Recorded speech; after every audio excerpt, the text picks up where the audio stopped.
Welcome back everyone to my Let's Play of Final Fantasy III for the Nintendo Famicom system. We're here in the Cave of Darkness, still trying to find the Earth Fang.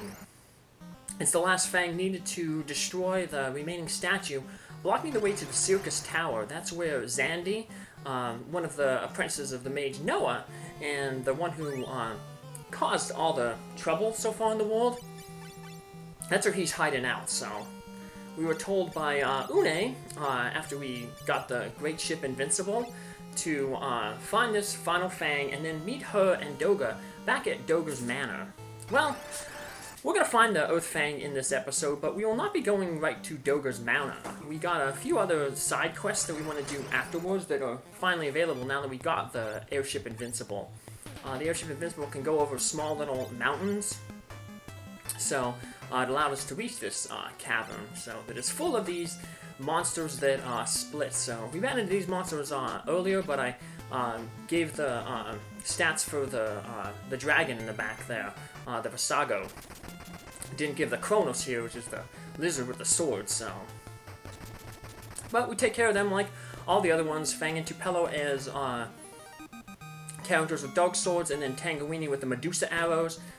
Pretty much turns them all into stone, so... Continue to go through this area. We're going to go through the middle passageway there. The other two are just dead ends. Yeah, a bunch of hidden passages here. You can check out the map. I put a link to the map in the last video description, so you can continue to follow along if you're playing along with me, so...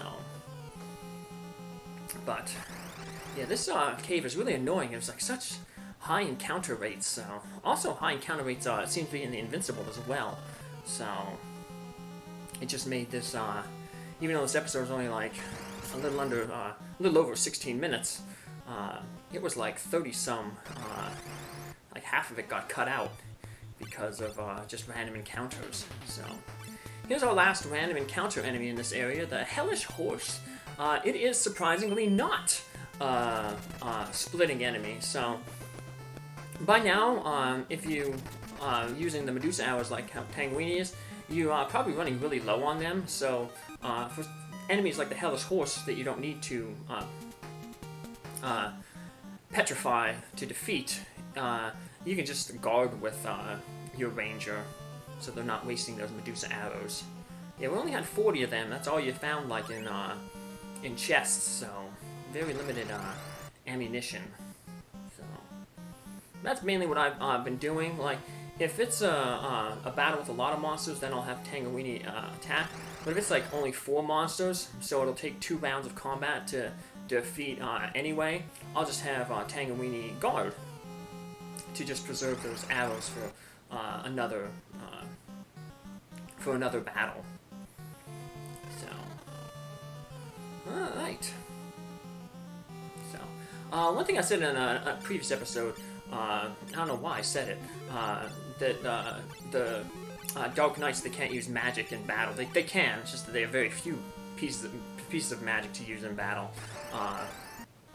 And mainly you're not going to be using their magic in battle anyway, because they're much better off attacking.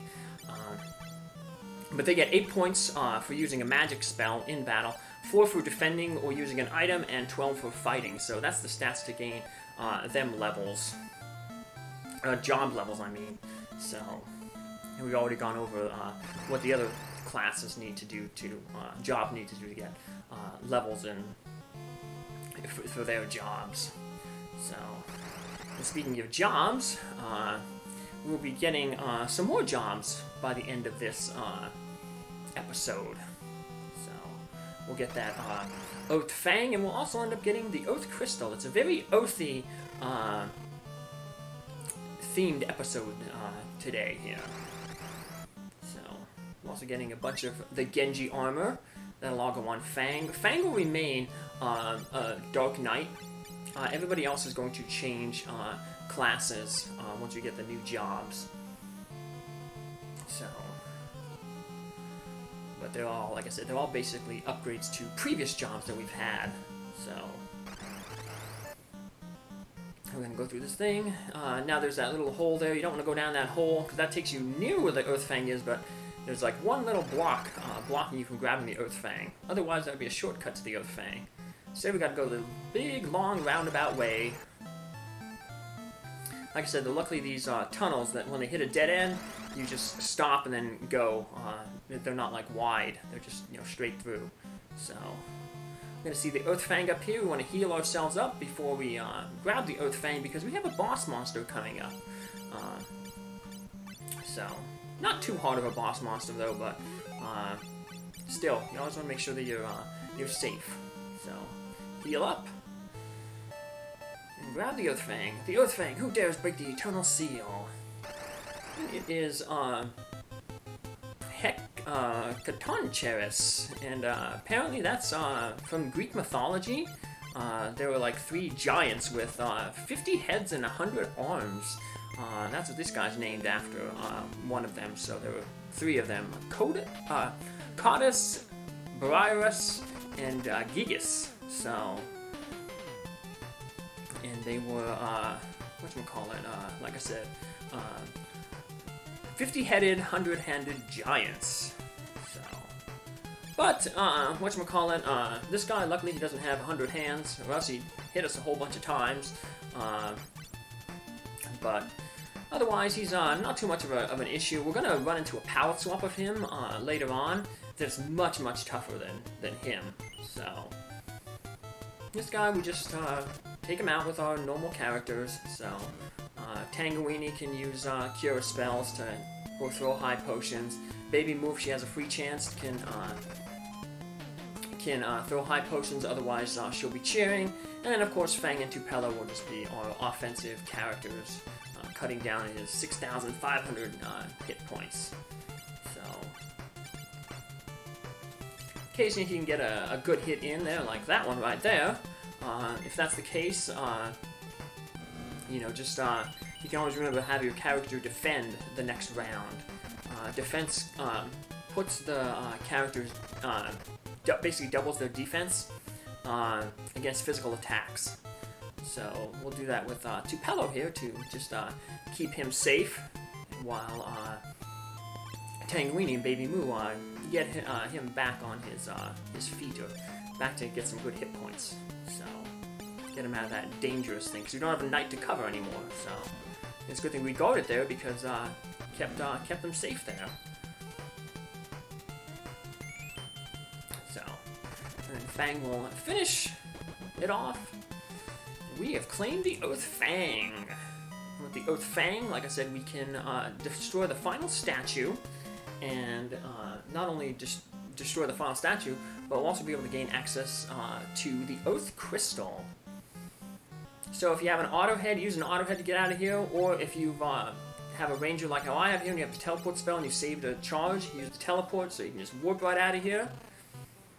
And the first thing I'm going to do is go stop at our free inn here, heal up. Because like I said, it seems like the encounter rate in the Invincible is pretty high. I don't know if it's, it just seems every time you like lift over a little piece of mountain, so you seem to get into an encounter. So, I don't know why that is, but it is. So, we're going to obviously heal ourselves up.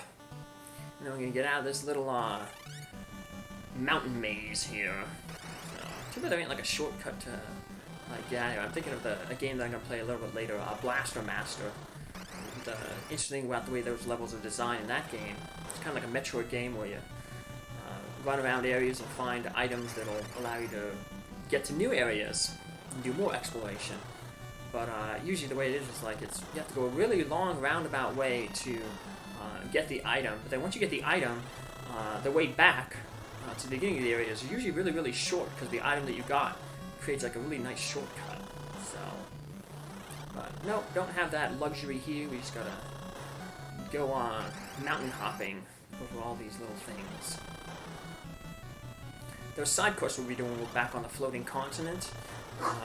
We'll be using this Invincible to jump around places in the floating continent. So, almost there. Oh man, another battle right there, almost at the end. So we're in the area right now, so I'm just going to clear out that final statue up here. Remember, you're gonna have to leave your airship and approach the statues on foot, and then that will destroy the statues.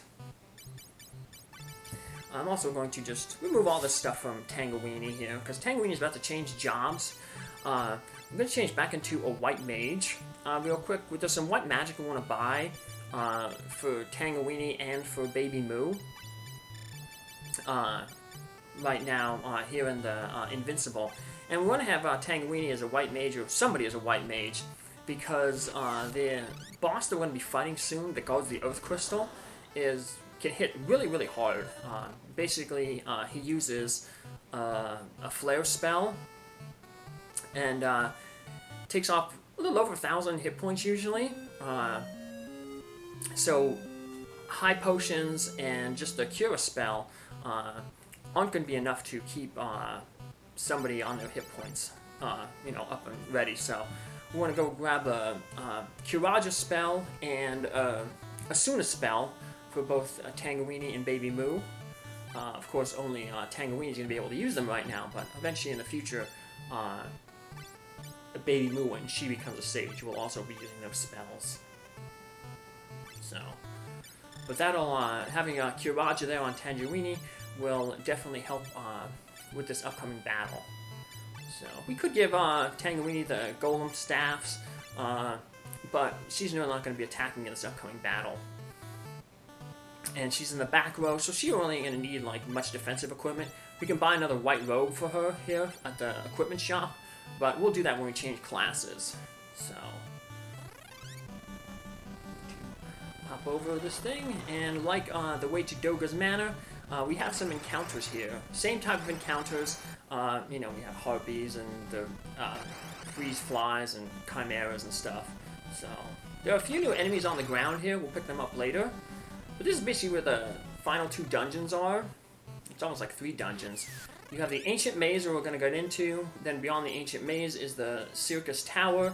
And then beyond the Circus Tower is the Dark World. We're going to do a quick venture into the Ancient Maze here, because this first door that we went into here, right beyond it is the Earth Crystal. So we might as well go grab that Earth Crystal. And then that way we can use the Earth Crystal jobs for the side quests that we're going to do back on the floating continent, and then to explore the Forbidden Land Eureka. Because once we get to the Forbidden Land Eureka, we're going to get 2 bonus jobs. So, these 3 little upcoming dungeons we have will be enough to show off the remaining jobs that we have yet to get. So, something attacks. By Zandy's order, time to bury you in darkness. Like I said, we're going to have a palette swap of the Hecaton chairs guy. We have the Titan here. Much stronger. Like I said, has that evil flare spell. So we're going to use that one Bacchus wine that we found on Fang, who's our best attacker, to just help deal some extra damage to the Titan here. Now, if we get lucky, sometimes the Titan will not use the flare spell and will just attack, and the Titan's attack isn't all that strong, so it's a good reprieve. If that's the case, you can have your white mage there cast haste on your attackers as well. That'll give them a little bit more attacks. So, basically, compared to Final Fantasy II, Bacchus Wine is like your Berserk spell, haste is the fast spell that gives you more attacks. But unfortunately, Titan is really spamming this flare, so Tangeweenie is mainly going to be used here to cast the Curaga and Curaja spells, depending on how much damage is done, to heal our characters up. Yeah, because pretty much 2 flares will take out most characters, especially Fang and Tupelo. Tangeweenie and Baby Moo, because they're sort of magical classes, they tend to have a little bit better magic resistance innately than physical classes. So they'll take a little bit less damage. You just gotta keep hoping that he doesn't target someone twice in a row. Or if he does, that Tangeweenie gets to go between attacks and heal up, so. Now Tangeweenie's gonna have to heal herself, unfortunately. Yeah, you can see where if we didn't have Tangeweenie as a white wizard, how we would be really struggling to keep up with healing. So that was nice that Titan decided to just attack. And as you can see, the attack did basically like nothing. So that's always a good reprieve if you get lucky. But for the most part, I tend not to get very lucky in these playthroughs. So if something's gonna go bad, it tends to go bad. So, but I guess I can't complain too much. All my characters are still the same level of experience. You know, no one had gotten knocked out for good. So, all right, we finished Titan off. Now we have access to the Earth Crystal, which will give us the 3 final jobs. Well, not 3 final jobs, but 3 final normal jobs. The idea of using my power. I will lend you my power. You must defeat the Cloud of Darkness and receive 3 new skills. They are the Summoner, which is the upgraded Evoker, the Magus, which is the upgraded Black Mage, and then the Devout, which is the upgraded White Mage. So we'll be changing our characters into them once we get out of here. We'll do that back on the Invincible, but we'll do that in our next episode. So we'll just make a quick save here, and then we'll head back into the Invincible, where we'll buy some new equipment, buy some spells, and change jobs. Take care, see you then. Bye.